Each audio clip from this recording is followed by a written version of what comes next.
Dear students, I am Dr. A.R. Mari. Today we are going to discuss a differential equation of first order and first degree.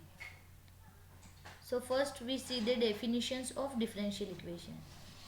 Definition of differential equation is an equation which contains dependent variable and its derivative is called a differential equation. म्हणजे असं equation की ज्याच्यामध्ये dependent variable आणि त्याचे डेरिव्हेटिव्स हे दोन्हीही असतील अशा इक्वेशनला आपण डिफरन्शियल इक्वेशन म्हणायचं आहे. Okay, there are two types of differential equation. First one is ordinary differential equation and second one is partial differential equation. In ordinary differential equation, definition of ordinary differential equation is an equation which contains only one independent variable is called a ordinary differential equation. तिथे तुमचे function कितीही असू दे, म्हणजे dependent variable किती पण असू दे, पण independent variable हा किती पाहिजे, एकच पाहिजे. की असा फंक्शन की जो एका सिंगल व्हेरिएबलवरती डिपेंडंट असेल. अशा वेळेला जेव्हा तुम्ही डेरिव्हेटिव्ह काढायचं असेल, तुम्हाला डेरिव्हेटिव्ह फाइंड करायचं असेल, तर तुम्ही ऑर्डिनरी डेरिव्हेटिव्हचा यूज करणार आहे. आणि ordinary derivative is represented as d by d x or d by d t, d by d y, d by d z is that form. Okay, so ordinary differential equation is an equation which contains only one independent variable is called as a ordinary differential equation. You see the examples of ordinary differential equation. Here dx upon dt plus dy by dt equal to e raised to t. You see here there are two variables, two dependent variable. X is depends on t and y is also depend on t. So here t is only one independent variable. Hence this is a type of a ordinary differential equation. Similarly तुम्ही आता बघू शकता इथे की d2y by dx square plus 2dy by dx is equal to sin x. इथे सुद्धा y हा कुणावरती dependent आहे, तर x वरती डिपेंडेंट आहे. मग x माझा काय झाला, इंडिपेंडेंट व्हेरिएबल झाला. म्हणून इथे मी काय यूज करणार, ऑर्डिनरी डेरिव्हेटिव्हचा यूज करणार. And ordinary derivative is denoted as a d by d t form, d by d x form. समजलं. सेकंड पॉइंट आहे तो partial differential equation.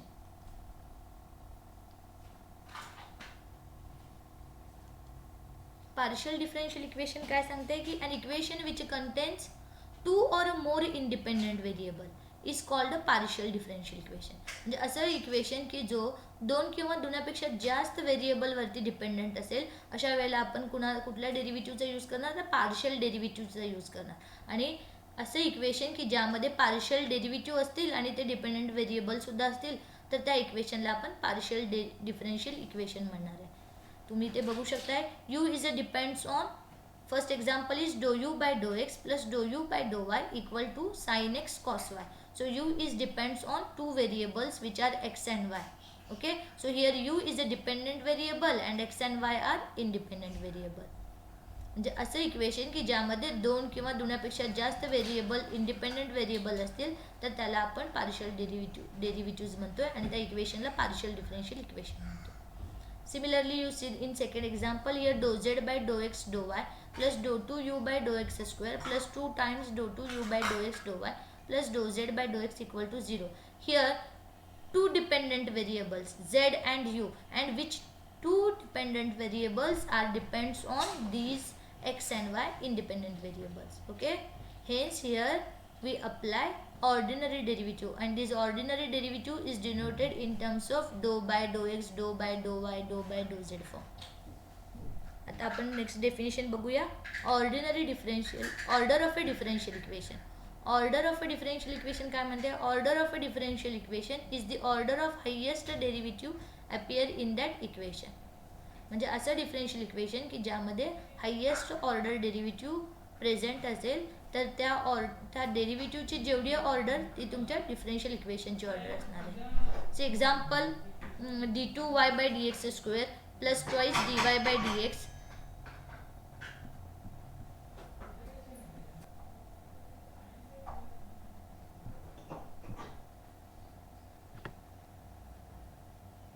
You see in this example here d2y by dx square plus twice dy by dx plus y equal to 0. So this differential equation is of order 2 because here highest derivative appear in that equation which is d2y by dx square, and hence order of this derivative is twice. So order of whole equation, order of this differential equations to be 2. Okay, similarly you see next example, d cube y upon dx cube plus y equal to sin x cos y. Here the highest derivative is of order 3, that is d cube y upon dx cube, hence order of this differential equation is a 3. Okay, similarly we see the next definition, which is degree of a differential equation. Degree of differential equation is the power of a highest derivative appears in that equation, and which power is free from indices as well as radicals. म्हणजेच काय की derivative, highest derivative first we check highest derivative, then we take a power of this derivative as a degree of this differential equation. आता तुम्ही इथे बघू शकताय की ह्या डिफरन्शियल इक्वेशन मध्ये d2y by dx square plus twice dy by dx raise to 3 is equal to 0. जरी इथे dy by dx raise to power 3 जरी असेल तर हा जो ऑर्डर डेरिव्हेटिव्हची ऑर्डर आहे ती 1 आहे. मला हायेस्ट डेरिव्हेटिव्ह चेक करायचं आहे. इथे हायेस्ट डेरिव्हेटिव्ह कुठला आहे तर हायेस्ट डेरिव्हेटिव्ह ट्वाइस आहे. d2y by dx स्क्वेअर हे हायेस्ट डेरिव्हेटिव्ह आहे. सो ह्याचा पॉवर जे आहे ह्याचा पॉवर रेस टू ह्याचा पॉवर किती आहे 1 आहे. फ्रॅक्शन नसायला पाहिजे, निगेटिव्ह इंडायसेस नसायला पाहिजे. ओके, तर त्याच्यासाठी मग ह्याची ऑर्डर किती झाली माझी 2, आणि ह्याची डिग्री किती आहे, हायेस्ट डेरिव्हेटिव्हची टर्मची power which is 1, hence degree of this differential equation is 1. Similarly you see next example, here the differential equation which is d cube y upon dx cube whole square plus d2y by dx square raised to 3 equal to 0. Okay, so here highest derivative appears in that equation which is d cube y upon dx cube. So power of this differential equation is to be 2, hence degree of this differential equation is 2. समजलं. आता आपण next definition कडे जाऊया. Next point आहे माझा exact differential equation.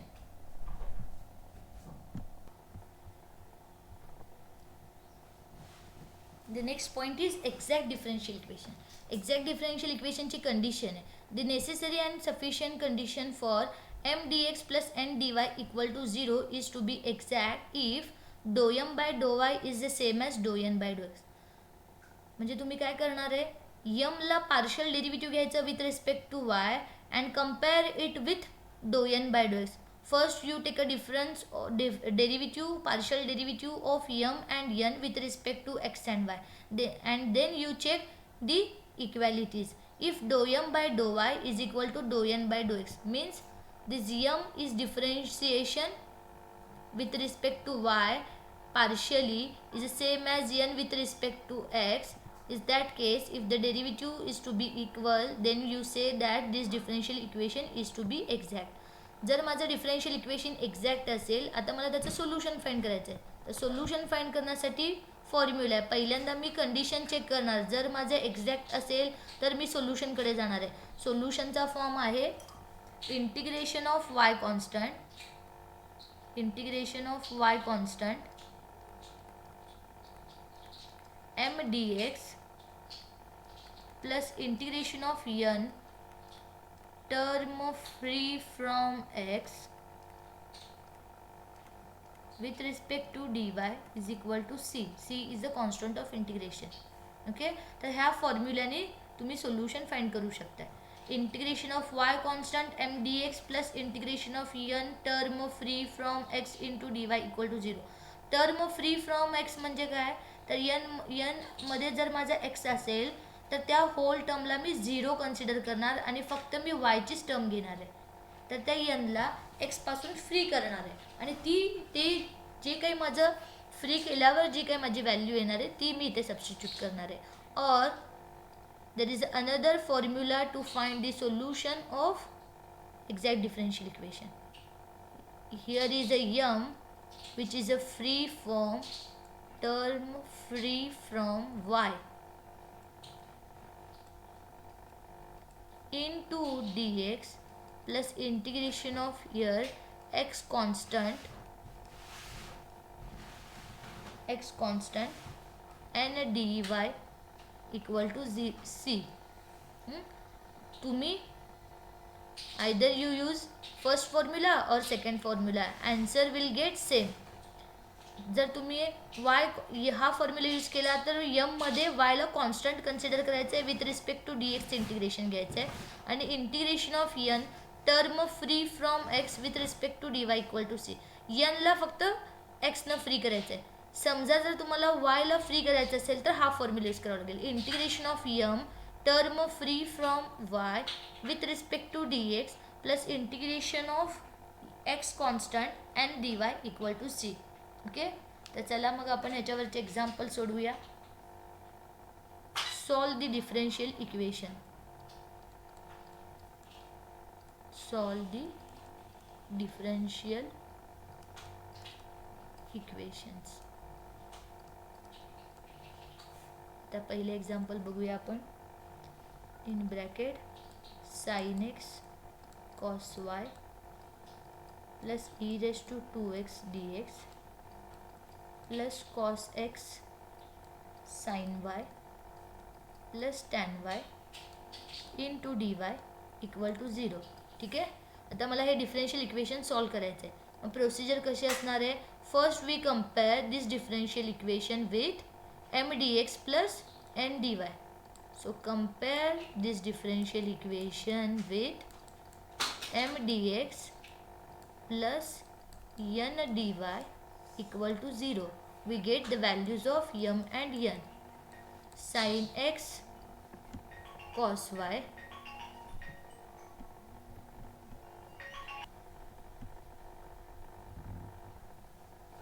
ठीक आहे.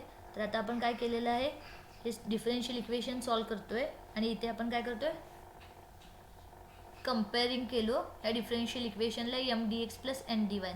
तर मला एम आणि एनचे व्हॅल्यूज मिळाले. M is the sine x cos y plus e raise to 2x and N is cos x sine y plus tan y. Now we have to check the exactness of this differential equation. So we differentiate this m with respect to y partially. Okay, when you differentiate this m with respect to y partially, you treat x as a constant. ठीक है. So here sin x is in multiplication term of cos y, hence we take a derivative of only cos y and we take sin x as it is, and derivative of cos y is minus sin y plus derivative of e raise to 2x with respect to y partially goes to 0. आता इथे with respect to y partially घेतलेलं आहे. Partially घेताना आपण एक्सला constant करतोय, वायचंच derivative घेतोय. आता हा जो साइन एक्स आहे तो कॉस वायला मल्टिप्लिकेशन टर्ममध्ये असल्यामुळे साइन वायला ॲज इट इज घेतलेलं आहे आणि फक्त derivative of cos y use केलेलं आहे. Derivative of cos y is a minus sine y आणि derivative of e raise to 2x काय होईल, 0कडे जाईल. त्याला वायची टर्मच नाही आहे. तसंच n with respect to x partially घ्यायचं. एनला विथ रिस्पेक्ट टू एक्स न घ्यायचं आहे. विथ रिस्पेक्ट टू एक्स न घेताना माझं साइन वाय आता सेकंड टर्ममध्ये बघा, साइन वाय कॉन्स्टंट राहणार आहे. Derivative of sine x is cos x is minus sine x. Similarly derivative of tan y with respect to x partially goes to 0.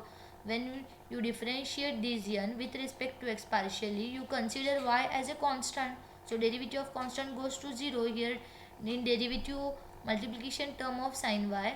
So we take a derivative of cos y only and we treat sin y as a constant as it is. आता तुम्ही ते बघू शकताय दोघांचं right hand side काय झालेलं आहे, equal आलेलं आहे. Minus sine y sine x sine y minus sine x sine y. Both left hand side are right hand side are same, hence left hand side is also same. म्हणजे मला काय मिळालं, do M by डो y is equal to डो N by डो x.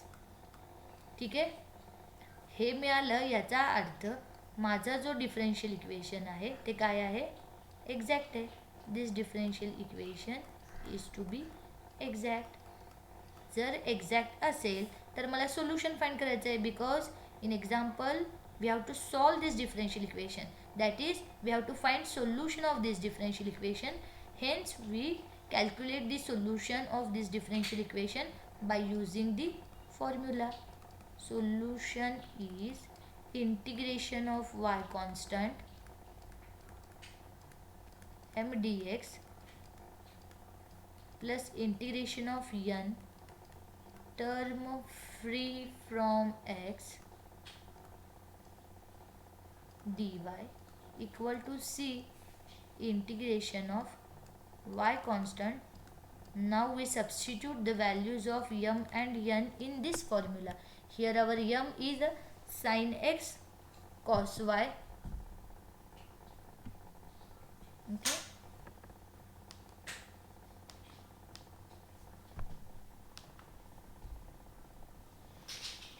इथे बघू शकताय m is a sin x cos y plus e raised to x. So we substitute here sin x cos y plus e raised to 2x.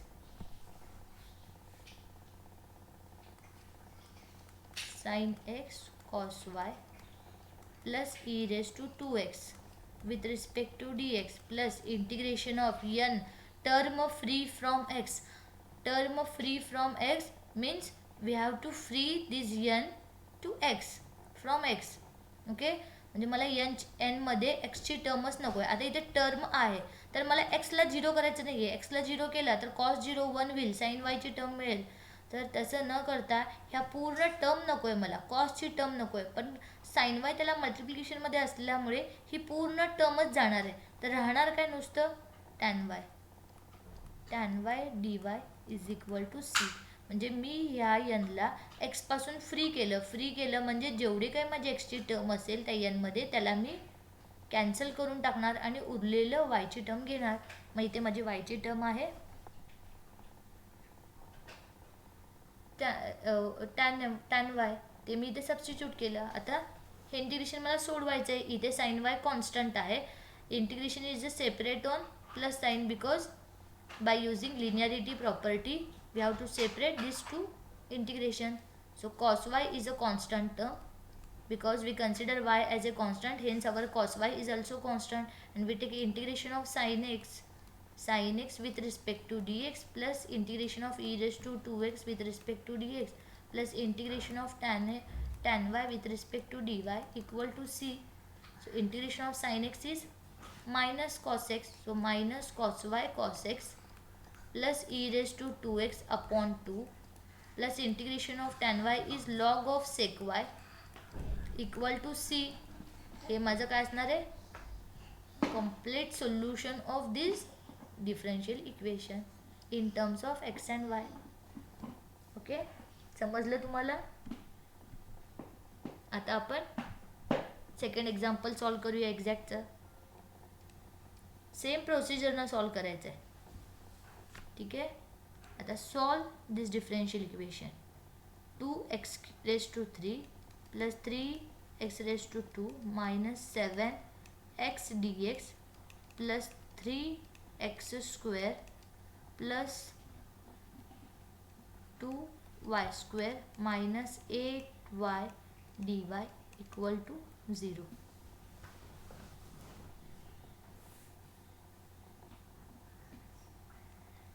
Our first step is we have to compare this differential equation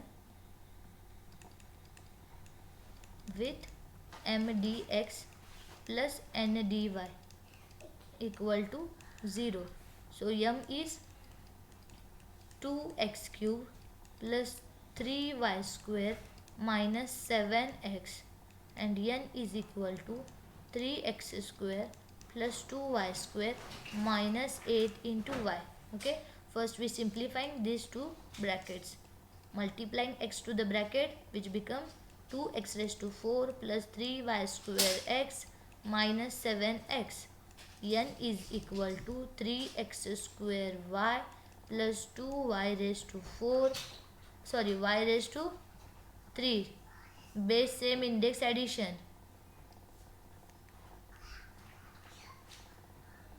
So y square into y is 2 plus 1 3, 8y.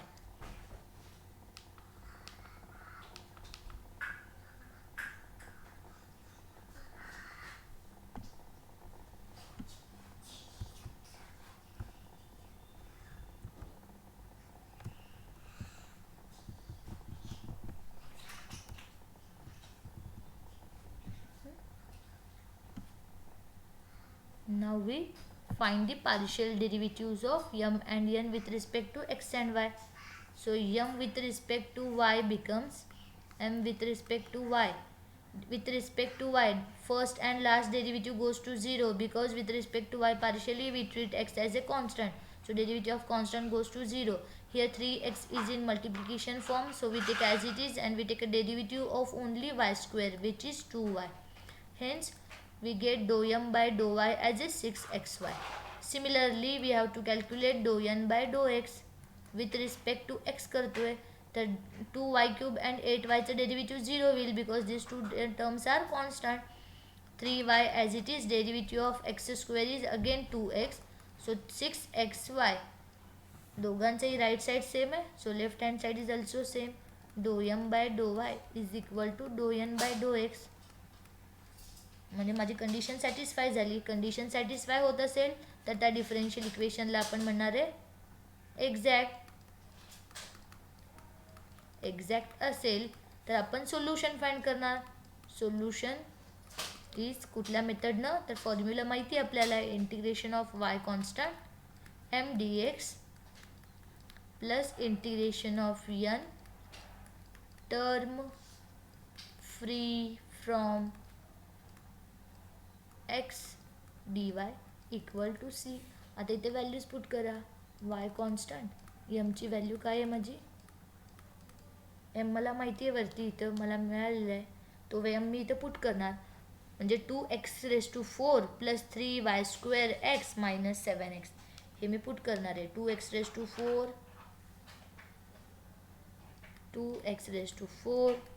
Plus 3xy square minus 7x with respect to d x. आता बघा term free from x म्हटलेलं आहे 2n. N मधून एक्सची term काढून टाकायची आहे. मग एक्सची term कुठे आहे माझी, इथे. एन जो आहे तो 3x² plus 2y³ minus 8y. We have to free this n from x, so we neglect this term 3x² and we take only 2y³ minus 8y. मला एनला एक्सनं फ्री करायचं आहे, त्यामुळे मी ती टर्म घेणार नाही. मग राहिली कुठली टर्म माझी, 2y³ minus 8y with respect to d y is equal to c. आता इंटिग्रेशन सॉल्व करायचं आहे. सेपरेट इंटिग्रेशन केला तर integration of 2x⁴ dx plus 3y² constant integration of x dx minus 7 integration of x dx plus 2 constant we taken outside and we take integration of y⁴ dy minus 8 constant integration of y dy equal to c. आता integration solve करा. 2 integration of x⁴ is x⁵ by 5 plus 3y² integration of x is x² by 2 minus 7 integration of x is x² by 2 plus 2 integration of y⁴ is y⁴ is y⁴ by 4 minus 8 integration of y is again y² by 2 equal to c. काय काय cancel होते ते cancel करायचं आहे. उरलेला जो आहे माझं काय आहे, एक्झॅक्ट सोल्युशनचं, एक्झॅक्ट डिफरन्शियल इक्वेशनचं सोल्युशन मला मिळालं. जनरल सोल्युशन तुम्ही म्हणू शकताय, कंप्लीट सोल्युशन ही तुम्ही त्याला म्हणू शकताय.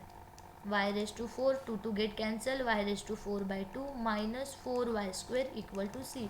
हे माझं काय झालं, जनरल सोल्युशन झालं डिफरन्शियल इक्वेशनचं. समजलं एक्झॅक्टचे सोल्युशन्स कसं फाइंड करायचं आहे. आता पुढच्या लेक्चरमध्ये आपण नॉन एक्झॅक्टचे एक्झाम्पल सॉल्व करूया. Okay, thank you.